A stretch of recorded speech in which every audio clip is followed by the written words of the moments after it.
मित्रों नमस्कार। Parameter of law के इस चैनल में मैं आपका मित्र रिटायर्ड जज अशोक शर्मा आपका हार्दिक अभिनंदन करता हूं। आज मैं इंडियन एविडेंस एक्ट जो 2023 1 जुलाई 2024 से लागू होने जा रहा है के बारे में बात करूंगा। और ये इंडियन एविडेंस एक्ट 1872 से कुछ चीज़ों में बहुत मेजर कोई चेंजेस नहीं हैं, हल्के से चेंजेस हैं। इस बारे में सब मैं इस वीडियो में बताऊंगा। वीडियो को शुरू से अंत तक देखिए, वीडियो एस्केप मत कीजिए, वीडियो इंपॉर्टेंट है। न्यायालयीन प्रक्रिया में साक्ष्य अधिनियम का अत्यंत महत्व है, चाहे वो सिविल प्रकरण हो चाहे क्रिमिनल प्रकरण हो। कैसे एविडेंस होती है, कौन सी चीज पर रिलाय अपॉन किया जाता है, कौन सी एविडेंस पर विश्वास किया जाता है, ये सारी बातें। तो भारतीय साक्ष्य अधिनियम 2023 जो 1 जुलाई 2024 से लागू होने जा रहा है, पुराना जो भारतीय साक्ष्य अधिनियम था वो 1872 का था। और ओवरऑल अगर आप लें तो कोई मेजर चेंज इसमें नहीं हुआ है। नया जो 2023 का 1 जुलाई 2024 से आ रहा है, यह आपको जानना चाहिए। दूसरा, इसमें इलेक्ट्रॉनिक और डिजिटल जो रिकॉर्ड है वो मेन चेंज लाया गया है। कुछ सेक्शंस इसमें हटाए गए हैं, उसके अलावा बहुत कुछ मेजर चेंजेस नहीं है। और इसमें जो मेन चीज रिक्वायर्ड है वो एविडेंस से जो यूज नहीं होते थे, जैसे सेक्शन 88 है टेलीग्राम से संबंधित, वो प्रोविजन को हटा दिया गया। सेक्शन 166 जूरी व्यवस्था से संबंधित था। KM नानावती का जो केस हुआ था उसके बाद से जूरी सिस्टम को भी हटाया गया है, जो राय वगैरह देते थे जज को अपनी। सेक्शन 81 को हटा दिया गया है। टेक्नोलॉजी वाइज एडवांस हो जाने के कारण डिजिटल और इलेक्ट्रॉनिक रिकॉर्ड को इसमें मेन प्राथमिकता दी गई है नए अधिनियम के अंदर। तो टेक्नोलॉजी वाइज एडवांस भी समय के अनुसार हुआ है।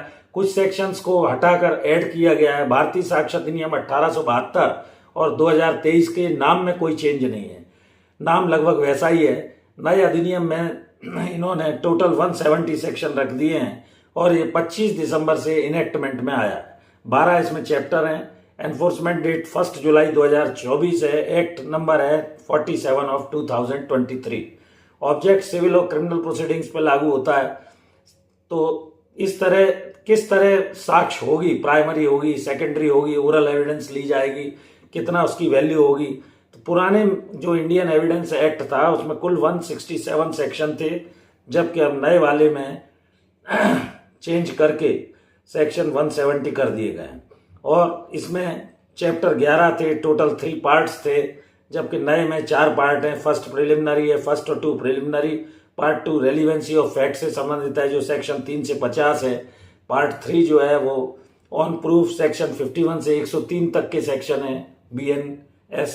और production and effect of evidence section 103 से 170 है।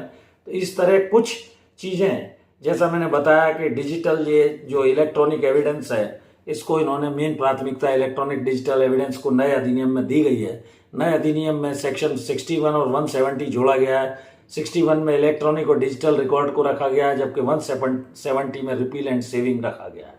तो इंडियन एविडेंस एक्ट 1872 पुराना अब रिपील हो जाएगा। 1 जुलाई 2024 से ये एप्लीकेबल है। और पुरानी प्रोसीडिंग्स जो चल रही हैं न्यायालय के समक्ष, चाहे वो सिविल हो क्रिमिनल हो, वो उसी तरह एज इट इज चलती रहेंगी, क्योंकि ये रेट्रोस्पेक्टिव इफेक्ट से लागू नहीं होगा जो इंडियन एविडेंस एक्ट 2023 है। तो ये कुछ चीजें महत्वपूर्ण है जो आपको जाननी चाहिए।